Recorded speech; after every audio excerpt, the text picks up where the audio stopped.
contenido cognitivo con especialidades. Hoy, que es ya para la segunda unidad, vamos a empezar a hacer tejidos, el tercer tejido básico, que es el tejido muscular. ¿Domingo? Vamos a dos clases, hoy día, esto lo hacemos dos clases. Hoy día conmigo hacemos un músculo de un tipo y la próxima clase con la otra más va a ser la otra clase de tejido muscular. ¿Qué podemos decir en términos generales del tejido muscular? De hecho, que es el que está vinculado al movimiento. Todo lo que tenga que ver con movimiento grosero de la anatomía es músculo. Cuando me refiero al movimiento grosero es que se pueda evidenciar, que se pueda ver, que se pueda observar. Ese tejido en resulta se transforma en una reacción química en movimiento. Esa es la consecuencia de la actividad molecular de este tejido.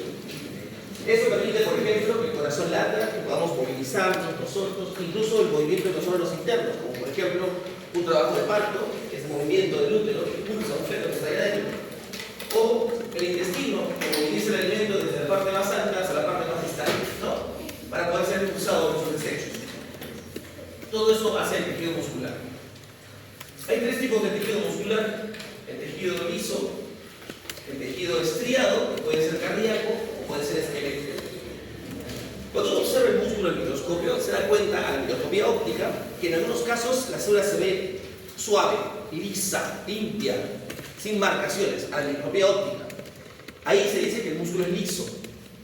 Pero hay otros músculos que uno los observa y ve unas rayitas que atraviesan las células, que se llaman estrías transversales. Ese músculo que tiene rayitas se llama estriado, músculo estriado. Y ese músculo estriado lo encontramos en dos sitios, básicamente. Lo encontramos en el corazón y lo encontramos en el músculo que va asociado al sistema locomotor. Entonces tenemos el que va al corazón se llamará músculo estriado cardíaco, el que va al sistema locomotor se llamará músculo esquelético porque va al esqueleto. Y el otro simplemente el músculo liso. Son los tres tipos de tejido muscular. Hoy hablaremos en la clase del primero que es el liso. Todo músculo, todos los contenidos del músculo tienen algunas palabritas que debemos conocer. Por ejemplo, el prefijo sarco significa carne y se refiere a la fibra muscular. Sarcosoma, sarcoplasma, sarcolema, este prefijo, cuando escuchen sarco, es carne. Sarcoma, yo hablo de sarcoma, sarco, carne. El prefijo mio significa músculo, ¿no? Mio epitelial, mioma, ¿no? Miomatosis, ¿no? Cuando dice mio es porque está hecho de músculo, formado por músculo. Y hay la palabra propia, ¿no? Sarcoplasma es la forma en la que nos referimos al citoplasma de las células musculares, ¿no? Sarcolema es la forma en la que nos referimos a la membrana celular de una célula muscular. Sarcosoma es la forma en la que nos referimos a las mitocondrias de una célula muscular. Retículo sarcoplásmico es el retículo endoplasmático liso de las células musculares. Bueno, las fibrillas del citoesqueleto se van a llamar miofibrillas y los filamentos del citoesqueleto se van a llamar miofilamentos. Son las mismas estructuras que conocemos en una célula normal, pero acá en el músculo se les da un tratamiento con esos términos, ¿no? De hecho, cuando uno dice la fibra muscular, usamos la palabra fibra muscular, me estoy refiriendo a la célula muscular. O sea, cuando digo en una fibra muscular, estoy diciendo en una célula muscular, ¿no? Entonces, como les dije, hablemos del primero. Yo me llevo lo fácil, este es el músculo más simple. El músculo liso. También se le conoce como músculo involuntario, porque nosotros no tenemos voluntad sobre él. No podemos decirle al músculo liso, contráete, ¿no? Lo que sí tenemos con el músculo esquelético, ¿no? El músculo esquelético dice, contráete bíceps, ¿no? Contráete ano, ¿no es cierto? Ustedes pueden controlar esos músculos, pero el músculo liso no le pueden decir, útero, contráete, quiero parir. No se puede. Es un músculo involuntario. También se le conoce con el nombre de músculo visceral, porque el músculo liso es el que reviste la pared de nuestras vísceras. Las vísceras que se van a ver, por ejemplo, las paredes de las arterias, las paredes del intestino delgado, del estómago, las paredes del útero, la uretra, en fin, es un músculo visceral. La célula fibra muscular lisa tiene algunas características. De hecho, su forma es fusiforme. Fusiforme es gordita al centro y angulosa a los extremos, ¿no? Como el fibroblasto, ¿se acuerdan? ¿Ya? Igual en el músculo liso se ve más todavía esa forma fusiforme. Excepto una, dice que es el músculo la célula mioepitelial. La célula mioepitelial es una célula que tiene forma de mano o de pulpo y que usualmente está rodeando a los acinos o a los alvéolos de las glándulas secretoras exocrinas. ¿Se acuerdan de las glándulas que eran acinales, alveolares? Por fuera puede haber una célula mioepitelial que ayuda a la expulsión de la secreción, ¿no? Porque se contrae, como que ordeña la glándula, ¿no? En esa variación, la célula muscular lisa no es fusiforme, sino es así, como un pulpo, ¿no? Pero el resto de células musculares lisas son siempre fusiformes. Se acomodan ellas como si fuera un enladrillado. Cuando ven ustedes una pared de ladrillos, nunca van a ver un ladrillo encima de otro ladrillo. No. Ponen un ladrillo y arriba ponen la mitad de otro, la mitad de otro, el centro de otro, la mitad de otro, la mitad de otro, para que se estructure mejor la pared. Ya, de esa manera también se organiza el músculo liso. La parte angosta con la parte ancha de las células vecinas, ¿no? Y finalmente, la orientación de las fibras musculares lisas asociadas va a depender de la función del movimiento que tenga el órgano. Circulares, longitudinales, oblicuas, espiraladas, ¿no? Muchas formas vamos a encontrar en bandas, angulares, ¿no? Acá está, por ejemplo, esta célula fusiforme y acá vemos un enladrillado, ¿no? O sea, la parte angosta de esta célula está en la parte ancha de la célula de abajo, y así. La parte angosta con la parte ancha. Intercaladas. Acá lo mismo, acá podemos ver el citoplasma de dos células, ¿no es cierto? El núcleo de la de arriba está hacia la derecha, la parte ancha de la célula se acomoda con la parte angosta de la célula de abajo. Igual acá la parte ancha de esta célula, el núcleo está acá, se acomoda con la parte angosta de la de arriba, ¿no? Acá están las mioepiteliales, ¿se acuerdan que les acabo de mencionar eso? Esta es una unidad alveolar, ¿no? Acá hay un alveolo, acá hay secreción, acá está el conducto secretor, y acá está por fuera, miren, son pocos células en forma de pulpo, poco prolongaciones del citoplasma que envuelven a la estructura glandular para cuando sea necesario secretar, se contraen y como que ordeñan a la glándula, ¿no? Para facilitar, favorecer, acelerar la secreción. Acá está una imagen más bonita de las células mioepiteliales, por ejemplo, en las células mamarias, ¿no? Alvéolos de la glándula mamaria. ¿Se acuerdan de la secreción apocrina de esas células? Bueno, se favorece la expulsión por la contracción de estas células, ¿no? Y aquí tenemos una imagen real del tejido muscular liso. Se ven las células alargadas, el núcleo central, esta parte más ancha, la parte angosta se hace hacia los costados. Esto que está por fuera del músculo, esto de acá, es un tejido conjuntivo laxo, muy light, básicamente tiene mucha matriz sobre todo, pocas células, pero eso organiza las fibras musculares, que da como que una frontera entre un miocito y otro miocito liso, ¿no? Entre una fibra muscular y otra fibra muscular. ¿Eso no es los gases? En el músculo liso no identificamos claramente haces. Esto lo vamos a ver mucho más cuando hagamos músculo esquelético, haces y fascículos, ¿no? Aquí lo que vemos es un tejido que está organizado de manera intercalada a sus células, rodeado de una cantidad de tejido conjuntivo que los hay las células y células. Incluso en algunos libros usan el término de endomicio para llamarle a este tejido conjuntivo que está rodeando las fibras musculares. Pero la verdad es que la palabra endomicio es aplicable con mayor claridad para el músculo triado, ¿no? Más que para el músculo liso. Tejido conjuntivo. Ahora bien, por ejemplo, aquí yo veo las fibras musculares así, ¿no es cierto? De esta forma. En esta imagen, igual, aquí yo veo las células musculares así. Pero arriba, que también es músculo liso, yo no las veo así. Las veo así, les han cortado transversalmente, se veo bolitas. Este músculo tiene unas fibras longitudinales y otras fibras de corte transversal en el mismo músculo.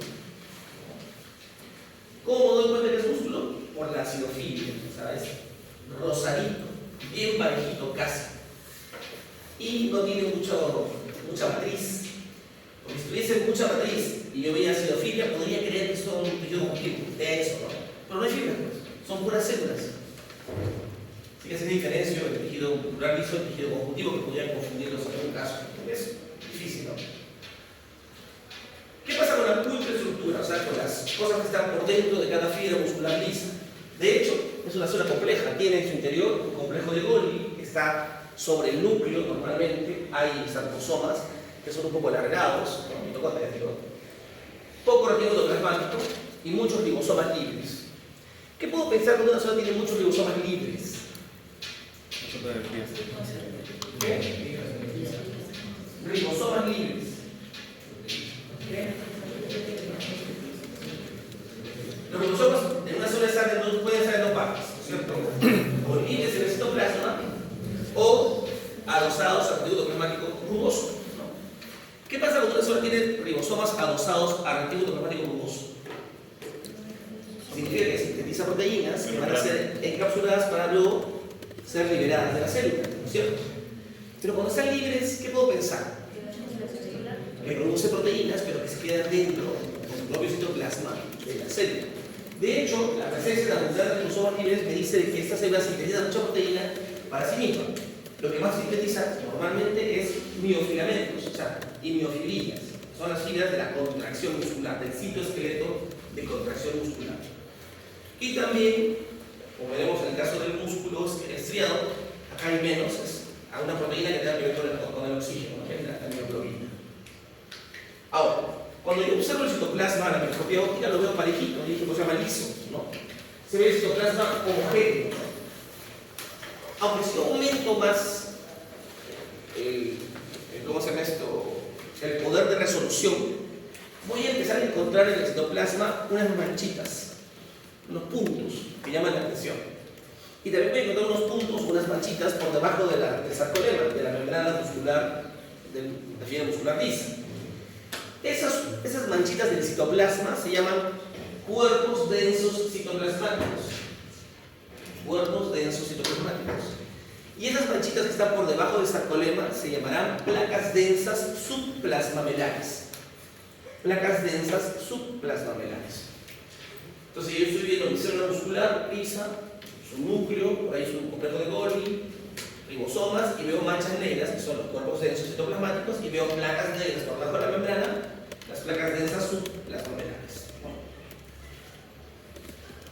¿Qué más voy a encontrar en el citoplasma? Sí, de manera muy ordenada. Voy a encontrar filamentos de contracción, que son de dos tipos. Uno se llama filamentos finos, que están formados por una molécula que se llama actina. La actina es una molécula, una proteína de naturaleza globular, que se llama actina G, pero que en el caso de las fibras musculares se junta con otras actinas, a manera de collar de perlas, para formar una actina F o filamentosa. Y ese es el filamento fino. La actina es el filamento fino, o miofilamento fino. Y veo otros filamentos que son más gordos, más gruesos, más densos, que se llaman filamentos de miosina. La miosina es una molécula que tiene la forma de una coma, es decir, una bola o cabeza de la miosina, con una cola o cola de la miosina. Y entre la cabeza y la cola hay un cuello. Ese cuello es así, móvil. Entonces yo en el citoplasma voy a encontrar actina y miosina, filamento fino y filamento grueso.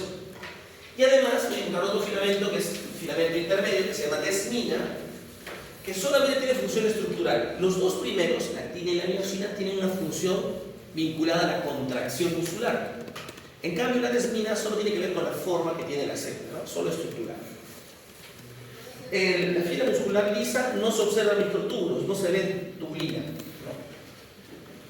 ¿Y cuál es la relación entre actina y miosina? Es por cada molécula de miosina voy a encontrar entre 12 y 14 actinas, ¿no? O sea, la proporción es 12-14 por una miosina.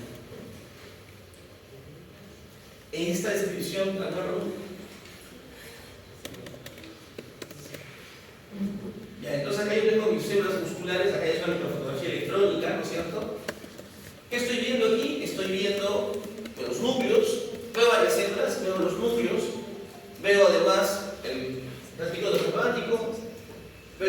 sarcosomas, veo el tejido conjuntivo que separa las células musculares, ¿no? Está marcado con un asterisco rojo. Esta imagen que está ahí, yo lo voy a cortar transversalmente, va a estar longitudinal, ¿no es cierto? Voy a hacer un corte transversal y lo voy a girar. Y se ve así, ¿no? Lo mismo que estaba viendo hace un rato, ahora están a un corte transversal. Y este corte es para que vean, aparte que se ve el núcleo y el citoplasma, las flechas azules están señalando los cuerpos densos citoplasmáticos. Cuerpos densos citoplasmáticos. Y las flechas rojas están señalando las placas densas subplasmamelares. Cuerpos densos citoplasmáticos y placas densas subplasmamelares. Hoy vamos a ver para qué sirve, ¿no? Aquí tenemos la imagen de un cuerpo denso citoplasmático. Y este aumento, que es un aumento de microscopía electrónica, es mucho más aumento que lo que se ve con el microscopio óptico, me permite ver algunas estrellas, unas ramitas muy finitas de citoplasma. Esas líneas que ven en el citoplasma muy finas son los filamentos de actina y miosina, sobre todo los de miosina que se ven más.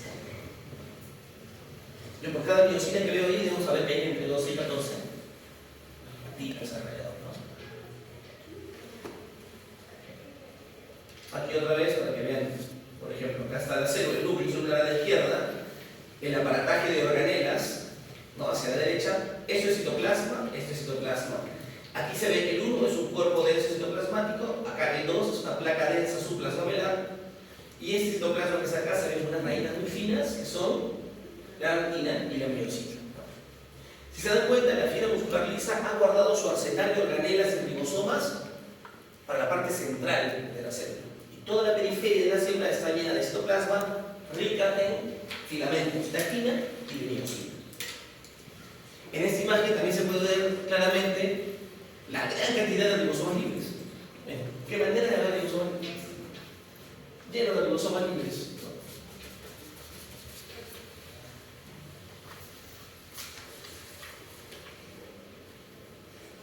Ya, a ver.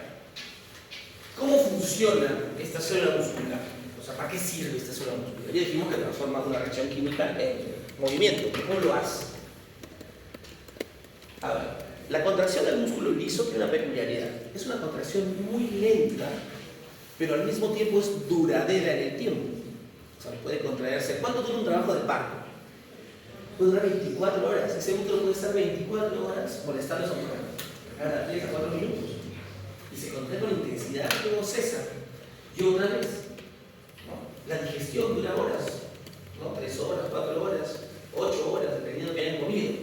Desde que el intestino se mueve de arriba para abajo, producir, ¿no? La eliminación de los desechos. A diferencia de los otros músculos, como por ejemplo el músculo estriado esquelético, la contracción ahí puede ser rápida, puede ser muy fuerte, pero dura poquito. ¿Cuántas series se pueden hacer ustedes con 10 kilos? ¿3? ¿De cuánto? ¿De 10? ¿3 de 10 repeticiones? Cuando quieren hacer la cuarta, ¿no? Ya no pueden más, no aguantan un trabajo parto con ese tipo de músculo, ¿no? ¿O cuántos han estado con ganas de ir al baño, han ajustado y no llegó al baño? ¿Cuánto han podido ajustar? 1 hora, 10 menos, ¿no? Y han relajado más, ¿no? No es como el músculo liso, que sí tiene mayor capacidad de fuerza, pero es lento. Otra cosa que es importante de este músculo es que solamente puede reducir un cuarto, o sea, un 25% su tamaño. Si la fibra mide 1 micra, solo podrá reducirse en 1/4 de micra, ¿no? Por poner un ejemplo. O sea, no se acorta mucho, ¿no? O sea, cuando hablamos de contracción, hablamos de que de una punta a la otra punta, la talla inicial se reduce, ¿no es cierto? Eso es contracción. Pero el músculo liso solo puede contraerse un 25% de su tamaño final, de su tamaño total. 25%, es poco.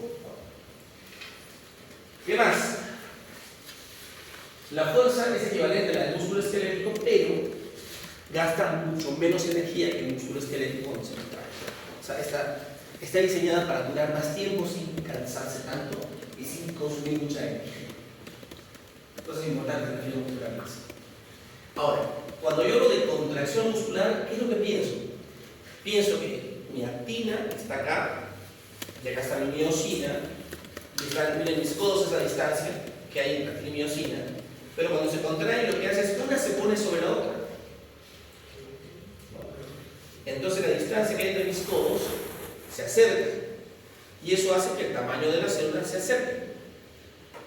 Eso es la contracción, es cuando la actina, la miosina y la actina interactúan resbalándose una sobre la otra y acercando los extremos.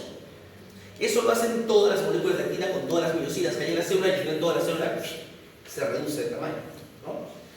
La contracción es el resultado del deslizamiento de la actina sobre la miosina y se transmite a través de todas las células gracias a que los filamentos están anclados. ¿Dónde están anclados? En los cuerpos densos citoplasmáticos de las placas densas supramapilares. Y eso es vital, ¿no?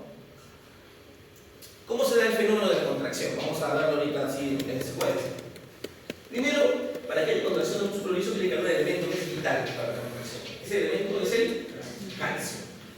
Sin calcio no hay contracción. Por eso es importante que la calcemia o los niveles de calcio en nuestra dieta y en plasma se mantengan constantes siempre. 8 y 9 creo que es el valor normal de calcio, ¿no? Miligramos por decilitro. Por encima de eso, hipercalcemia le da mucho calcio a las células y eso puede producir también espasmos, ¿no? Alucinen un corazón en espasmo por una hipercalcemia, el paciente se muere. De hecho, es una forma de matar. Dosis de calcio endovenosa, un paciente y el paciente hace paro. Tiene mucho calcio. Y ojo, detectar ese tipo de muerte. ¿Quién usa calcio a nivel grasa? Nadie. Y lo matan igual. Son tips. Y por debajo de los niveles de calcio, por debajo de 8 se llama hipocalcemia. Primero la hipercalcemia, es hipocalcemia. Y la hipocalcemia es no poner calcio a disposición de las células musculares. Y la célula cuando no tiene calcio se queja también. Y no se contrae, ¿no? Se relaja. Alucinen su corazón relajado, ¿no? No es compatible, ¿no? El calcio normalmente difunde cuando le llega la orden a la célula de contraerse, porque tiene que llegar una orden. El calcio que se encuentra en el extracelular ingresa a la célula a través de conductos que se abren para calcio y entra en el citoplasma. Además, en el retículo plasmático liso, la célula ha almacenado calcio por si acaso no hay afuera. Entonces también se libera el calcio hacia el exterior, ¿no?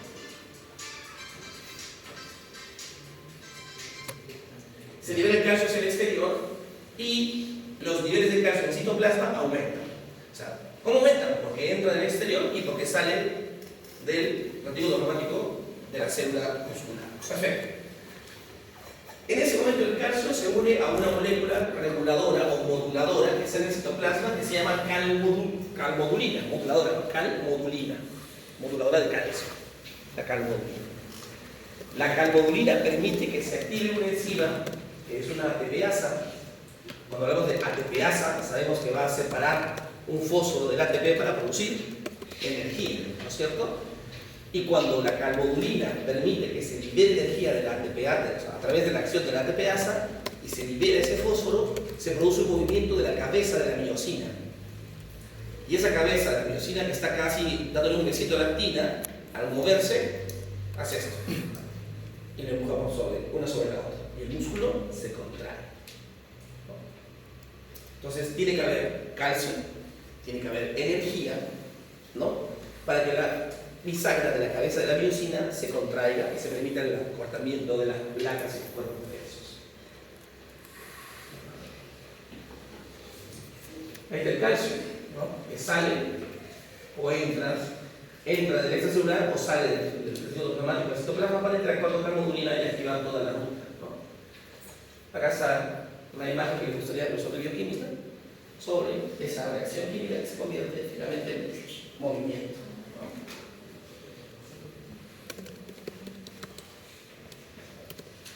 Aquí tenemos, por ejemplo, arriba tenemos la actina, que es una bolita con un collar de perlas. En este caso se ha asociado a otra, una doble collar de perlas, el miofilamento fino, ¿no es cierto? Y abajo tenemos muchas miosinas. Acá hay una cabeza de miosina con su cola, una cabeza de miosina con su cola, otra cabeza con su cola, y así. Y saben que esta cabeza y su cola tienen movimiento de bisagra de la cabeza. Y como entra en contacto con la actina, ese movimiento hace que se acorte la distancia entre ellas. Ahora, esa orden para que se contraiga el músculo liso puede llegar de dos formas a la célula.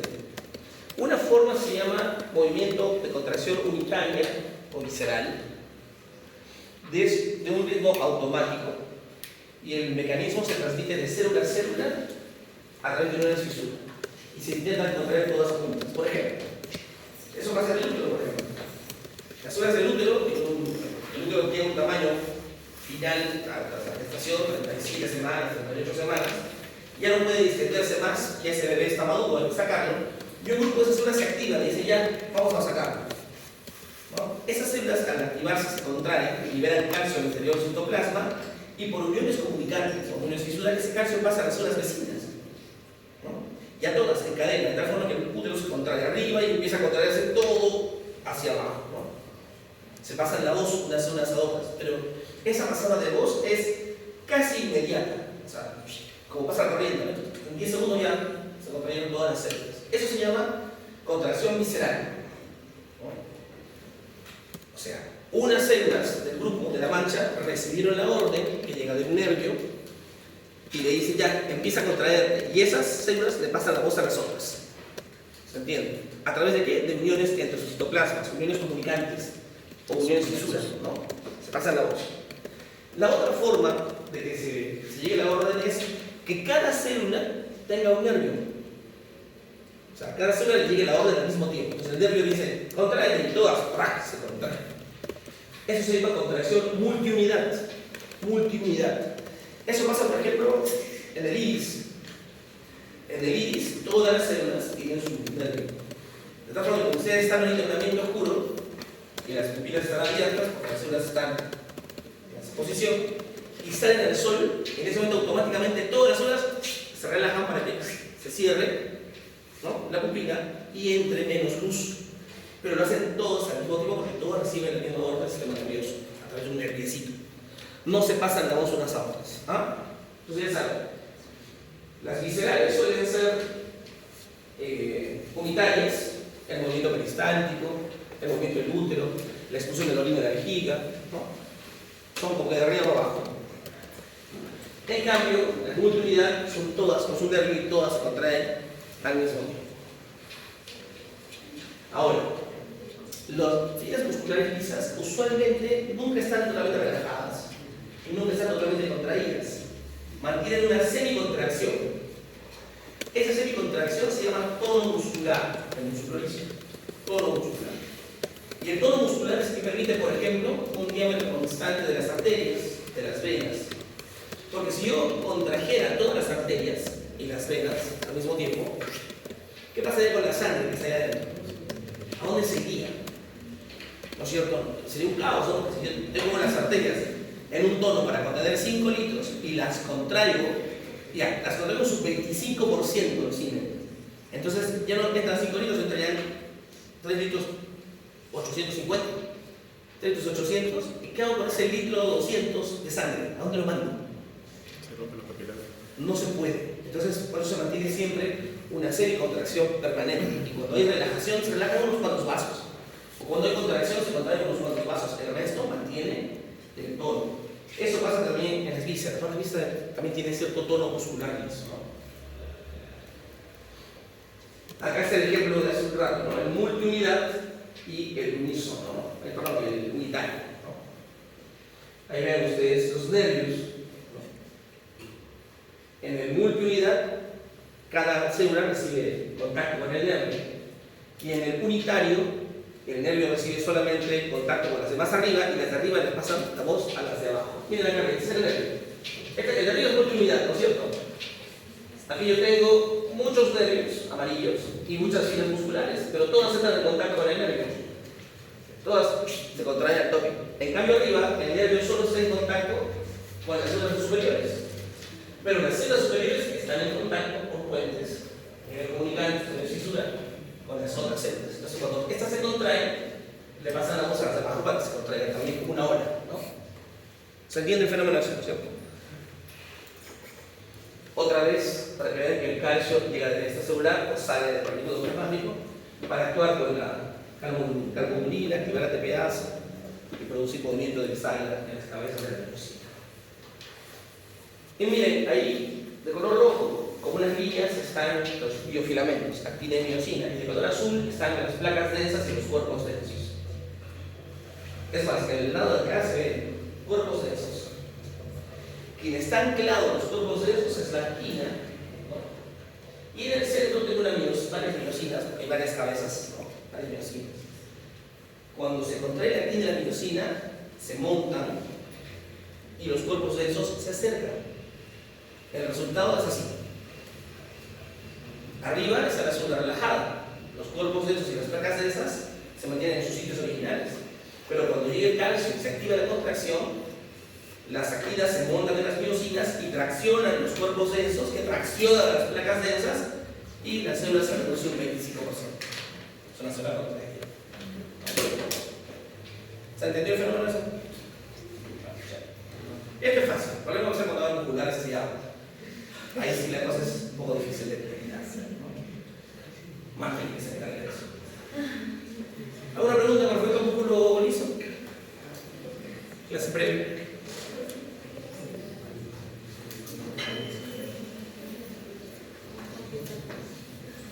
Muy bien. No hay preguntas, entonces. ¿El abdominal también es liso? ¿Perdón? Lo que llamamos esos músculos del abdomen también es liso. ¿El abdomen? Sí. A ver, contrario. ¿Es liso? Pero si me dicen músculo esquelético, si me dicen músculo esquelético, yo me imagino un músculo inserto en un esqueleto. Claro. ¿Dónde se inserta el recto anterior? ¿Cómo? Estos se llaman rectos anteriores. Esos abdominales, los coquitos que yo tengo muchos, se llaman recto anterior. ¿Dónde se insertan? Se insertan en la parte inferior del reborde costal, que es de qué? Es esqueleto, después es tu esqueleto, ¿no? Y la parte inferior es la unión del pubis, ¿no es cierto? Que también es cartílago hueso. Y hace que puedas hacer esto, movimiento, ¿no es cierto? Entonces, imagínate que puedas empujar cuando vas a bañar. Pero es voluntario, tú puedes dominarlo. Si tú puedes dominarlo, es estriado hacia él. ¿La lengua qué es? ¿Qué músculo es? Esquelético. Saca la lengua, puedes sacar la lengua, ¿no es cierto? El esófago, ¿qué músculo es? Liso. El esófago tiene la parte del tercio superior esqueleto. Por eso ustedes pueden agarrar y deglutir. Ustedes pueden decidir, pueden tener una bola de papa en la boca 10 horas, o pueden decidir tragarla. Y cuando deciden tragarla, el tercio superior del esófago va a ser. Y ustedes dominan eso. Pero una vez que bajas al tercio medio, ya se pierde el músculo voluntario, se va convirtiendo en músculo liso. Una transición de músculo. ¿Alguna otra pregunta?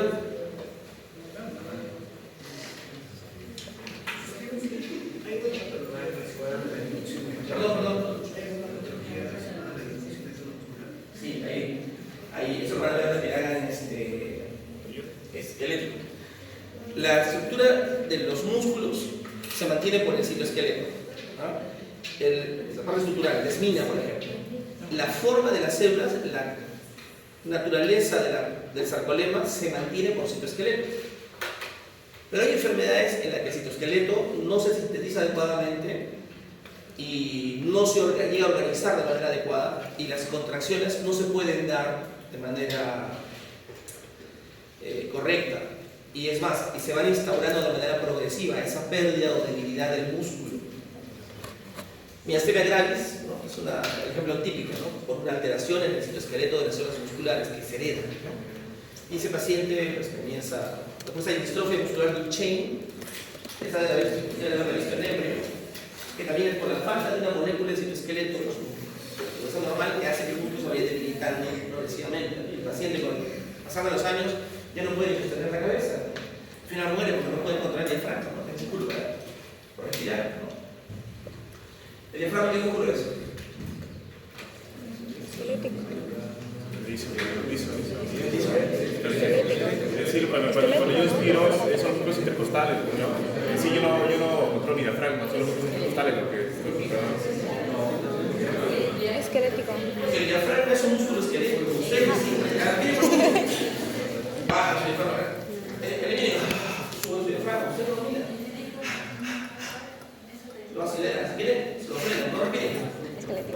El hipo es un espasmo de un nervio que genera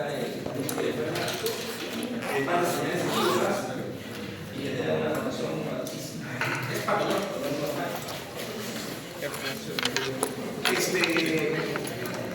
Para la de la respiración es el diafragma, pero no lo hace solo.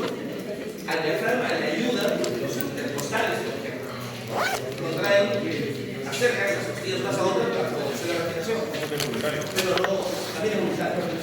Pero el principal es el diafragma. Ahora el grupo